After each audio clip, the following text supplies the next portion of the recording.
অৱস্থাটো বেয়া চাগে নে আপোনালোকৰো মই নাজানো কি কৰিব আৰু বাইক এখন ললো সেইখন লৈ ওলাই যাব নোৱাৰি পিলিঙা ডেকা হৈছো ছোৱালী এজনী ছবি আঁকিবলৈ ধৰিলেও কাৰোবালৈ মনত পৰিছে হোৱাটছএপত ষ্টেটাছ এটাও দিবলৈ দিগদাৰ বহুত ভাবি গুণি দিবলগীয়া হয় ভাল পোৱাৰ বিষয়ে লিখো সেয়াও দিগদাৰ সেইটোতো বাদ দিয়ক ডাইলগ টোনটোও যদি আপুনি লাভ সং লগায় হৈ গ'ল আৰু কি যে জীৱন এনেকুৱা কি যে চলিছে আপোনালোকৰো হয় নেকি তেনেকুৱা নে মোৰে হৈছে কি জানিবা নতুনকৈ প্ৰেমত পৰে কি জানিবা মানুহটোক কোনোবাই কাঢ়িয়ে লৈ যায় কি যে ক'ব শেষত গৈ থৈ প্ৰকৃতি প্ৰেমী হৈছো আৰু ওচৰত চৰাই চিৰিকটি আঁকিব ভাল লাগে বুলি ক'ব লাগিব চৰাই চিৰিকটি আঁকিব ধৰিছো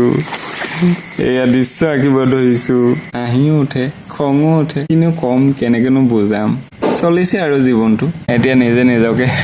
প্ৰকৃতি প্ৰেমী হোৱাৰ ভাও ধৰিছো